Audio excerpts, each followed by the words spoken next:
Welcome to HortTube. My name is Jim Putnam. In this video, we're going to do some garden task here in the garden right at the beginning of March. So there's a little bit of pruning to do on some of the things that bloom during the summertime, a little later in the season, and then there's some pruning to do on some things that actually I wouldn't normally be pruning right now, but I need to, and I'll explain that.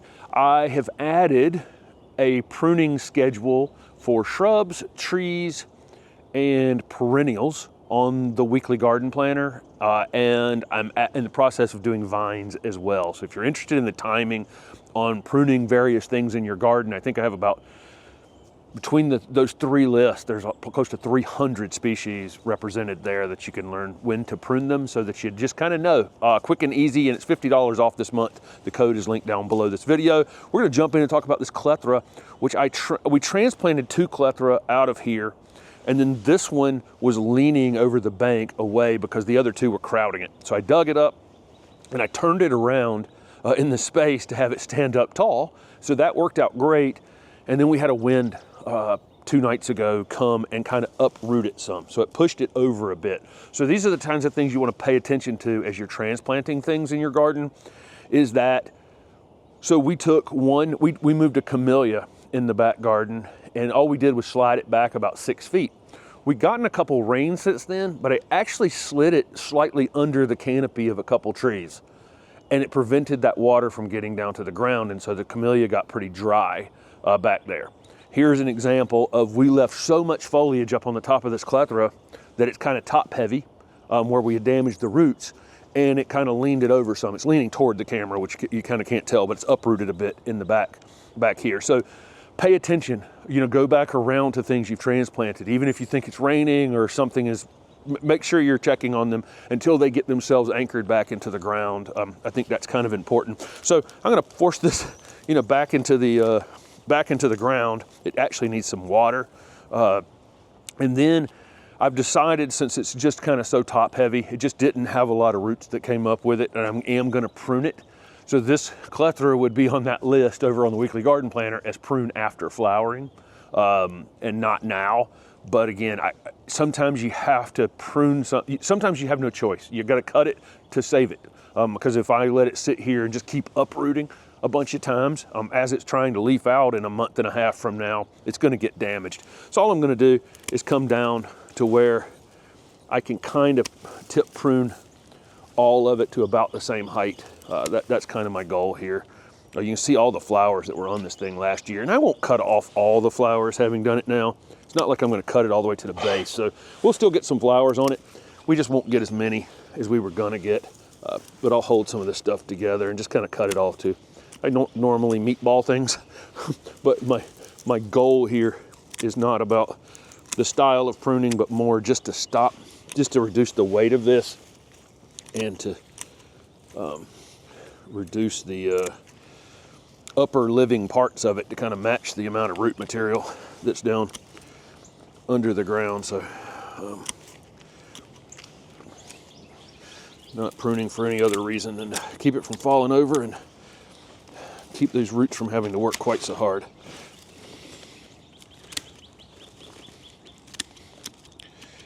And that'll be totally fine. Okay, all right, so I think I got it now. Again, I gotta get over here and water it. We're having these kind of superficial rains, I would call them. We've had a couple decent rains, but we're having, if you have a half-inch rain and then you follow it with 2 days of wind, you lose a lot of that water. And so, it's amazing to me. There is moisture down here, but it's just kind of dusty, really, up in the top inch and a half of soil, which is kind of disturbing for the beginning of March. I would expect it to be pretty wet out here right now, but that's life. So pay attention if there's anything you've moved in your garden. Is it uprooting? Is the wind doing damage to it? Do I need to reduce it more than I had reduced it? Do I need to reduce it, period, just because I didn't reduce it at all? Is it now under like that camellia, is it now under a canopy that's preventing rain from getting down to it? So check on them. This is a dwarf redbud called amethyst. This is the purple foliage version of this. We have the green one as well called emerald. That's a little smaller than this one. This one is about, I'm right at 6 feet tall, so this one's somewhere in the I guess, 5-foot range, the wispy little branches up here about 5 feet tall. We were at Jim and Lynn Swanson's house pruning some Japanese maples the other day, and we're just in that video just kind of talking through, this is the best time to be pruning on these trees where we can see into the canopy. And also, while a plant is small like this, you can go ahead and take care of some future potential problems easily. And so while, you know, this little spot right here seems minor, you know, there's a branch there and a branch there and a branch there. They're all three laying on one another right there. So, you know, if I have, you know, a piece of vertical growth coming up through a plant like this, you know, I probably want to just go ahead and take him all the way back to there. And then this one is crossing around in a direction that's just kind of odd. You know, just like that, you know, I've gotten rid of 2 branches that were wrapping around what is going to ultimately be kind of a main branch there. No big deal today, but in 2-3 years, I may not even have noticed it, and they will have wrapped around one another and then, you know, be rubbing on one another nonstop. If you just see, this is also, here's a broken branch. So something came through here and broke this branch completely. So while I'm in here, I might as well clean that up. And if there's anything, you know, just kind of, here's a branch that's coming off of here that's probably okay, but then it's sending this side little piece across the top of that other one. Same thing here. Really, there's a branch, you know, you see this branch here, comes here, and then for some odd reason, it just sends a piece out over the top of the branch that's next to it. So those are the kinds of things I want to get in here and eliminate. If you have, you know, we just don't want any future crossing of branches if we can help it. So that's what I'm just going through and looking at. So easy right now, right? When there's nothing on it, and you know, there's no leaves on it, I can see it, and the tree will just, it won't even miss a beat. Some hydrangeas we can cut in the late winter and some we can't. Another thing that's on that list, like 5 main types of I think I put 6 different hydrangeas on there, but the Hydrangea paniculatas can be cut in late winter because they bloom on new growth. This is Moon Dance, and this is one of our favorite Hydrangea paniculatas, and we put it right behind this fence so it would bloom about 1 foot above the fence. And then last year, I cut it a little low, so I cut this thing down anticipating that it would come back 3 or 4 feet before it bloomed, and it only came up about 2.5 feet probably before it bloomed, so the flowers were right at the top of the fence. I just want to elevate that a bit, so I don't want to cut it back quite as far. Something I learned about this plant last year is I now know it grows about 2.5 feet before it blooms. Okay, a lot of them, some of these Hydrangea paniculatas can grow 6 feet before they bloom if you've got an older, you know, larger growing one. So, you know, you'll learn in time about how far you cut it back to get it to bloom at the height you want it to bloom. So I'm just not going to cut it back quite as far as I did last year. I'm going to leave it more like 2 feet tall instead of 18 inches tall, or maybe I'm cutting it down to 18 and last year it was 1 foot. That's what I'm looking at right now. And I'm just going to come across and, you know, put a heck of a lot of thought into where I'm cutting. You can cut right at a bud along the stem if you want to. It will be, that's completely up to you on these. I just haven't found any reason to get in here and overthink these paniculatas. They're pretty tough plants.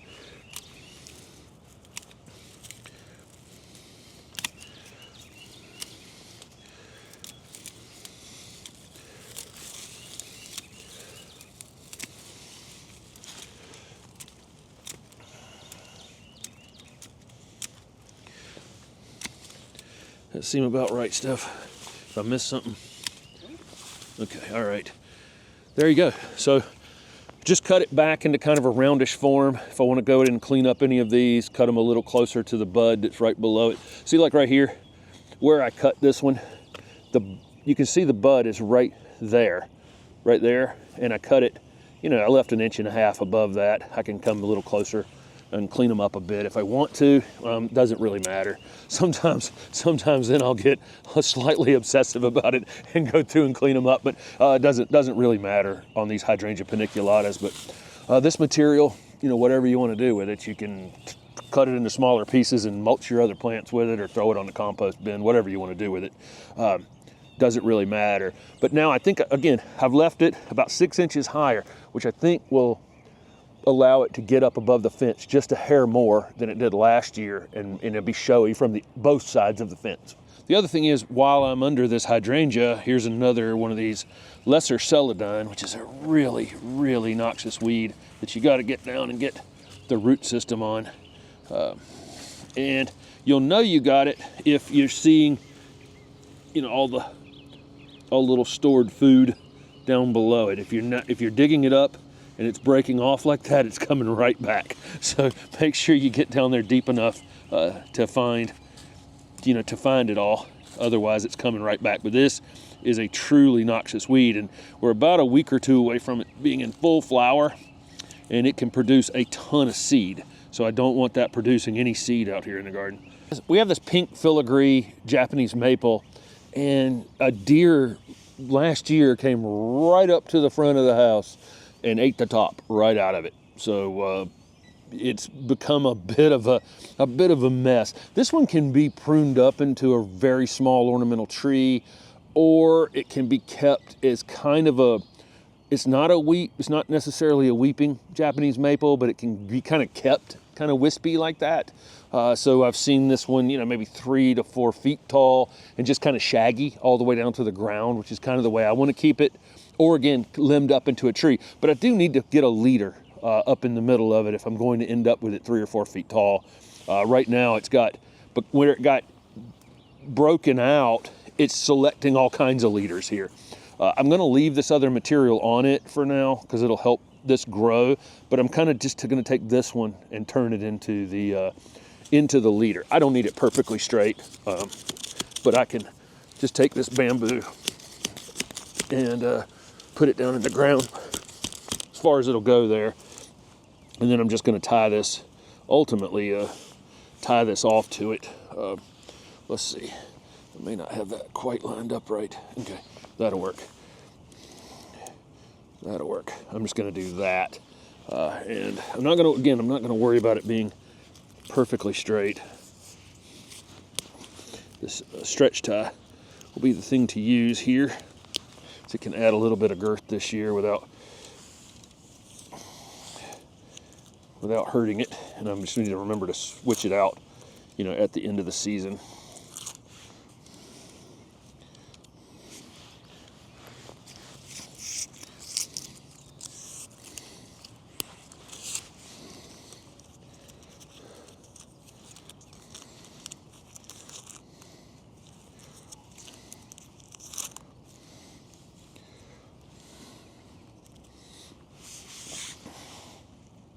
I'll do that right there.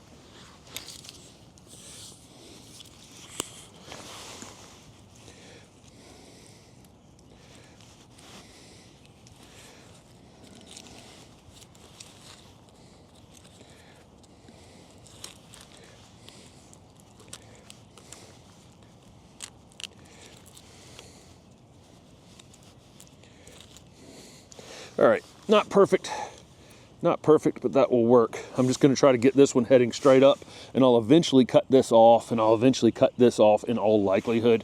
But I'm going to leave them for now, let it gain some energy, and I'm going to let this come up about 3 feet or 4 feet and just grow everything out from that center piece as it goes. It's going to take a few years to recover from this deer damage, but you know, that's life. I think we've survived the winter with the Rosalinda Indian Hawthorn fully intact, where we're going to get absolute full flower on it. So one thing I'd like to point out is that we knew this plant was slightly marginal when we put it in the ground here in Raleigh. But what I also knew was the one at the J.C. Ralston Arboretum, which is 12 to 15 feet tall and 12 to 15 feet wide, limbed up as a tree as well, takes no winter damage at all. So, you know, this is one of those plants that you put it in the ground and then 3-4 years later it becomes, you know, there's some plants that you'll put in that are marginal that you probably never can trust and you need to keep covering in the future. But there are some things that just, they reach a point where, you know, the cold just didn't bother it at all. You know, but we did cover it the first few years. Now it's gotten to the size where I probably would do more damage covering it than I would be helping it. And it got 0 damage. We've had a real winter this year, you know, not the coldest temperatures we can get, certainly, but we've had consistent cold And we've also had the ups and downs of the cold. And again, these flower buds are in perfect shape. And we've had much more mild winters 2 years ago do damage to them. And now it's not. So things can, over time, you know, become more cold hardy just by their size, just by the mass and by, you know, have the thickness of the stems and everything.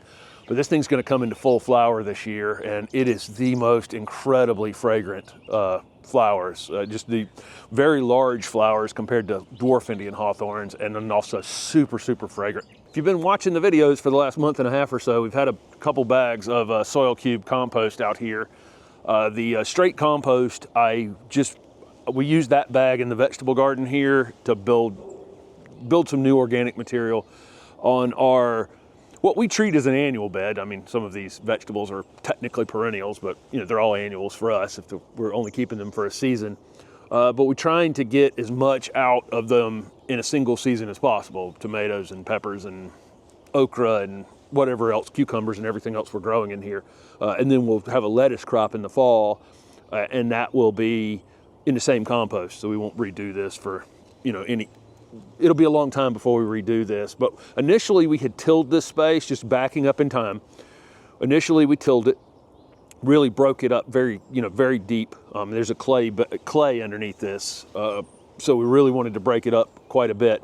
And then we've slowly but steadily added compost to it. Once a season, we've added a new layer of compost to this space. It helps suppress the weeds. It's acting like a mulch in a lot of ways, suppressing weeds and keeping the soil moist and regulating the soil temperature a bit, like any other, you know, mulch would do. But then it's also, of course, feeding the plants as well and continuing to add, you know, organic material to it. Well, we only do this, we only recompost areas where we're growing those types of things. So our annual flower beds. So we have a couple other spaces over here. We've got the other bags out front there, and it's the veggie mix. And weirdly, I kind of like the regular compost for the vegetable garden, and I like that veggie mix a lot for our flowers out here. It's got a little bit of bark in it. I like that chunkiness to it, so I'm using that in all the annual beds around here for our flowering things. Those are the only things we add that's kind of organic material too. And then we have the wood chips and the paths out here, and then the beds have hardwood mulch. But we're at the moment where I'll say, and I would do this at the old house too, where you have to, I want it to look crisp, and we'll have the open garden here June 20th and 21st, and we want it to look perfect for that open garden for sure, but I don't think I'm gonna mulch it until right before that event, okay? We mulched it twice last year. We mulched it in the spring, and then as we got close to the open event, we were like, oh man, it doesn't look quite as crispy as I want it to, so we mulched again.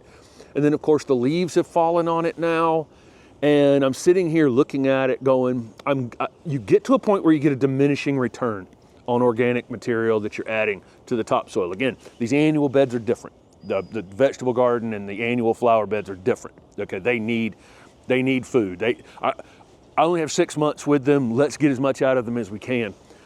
But in our beds where we have our herbaceous perennials and our shrubs and some maybe small ornamental trees or whatever, you do reach a diminishing return, and you can get some dry pockets in it, which is what I think we're experiencing right now, where we've got enough organic material sitting on top of the soil, on top of the humus layer, that it's difficult to get water to pass through it all the time.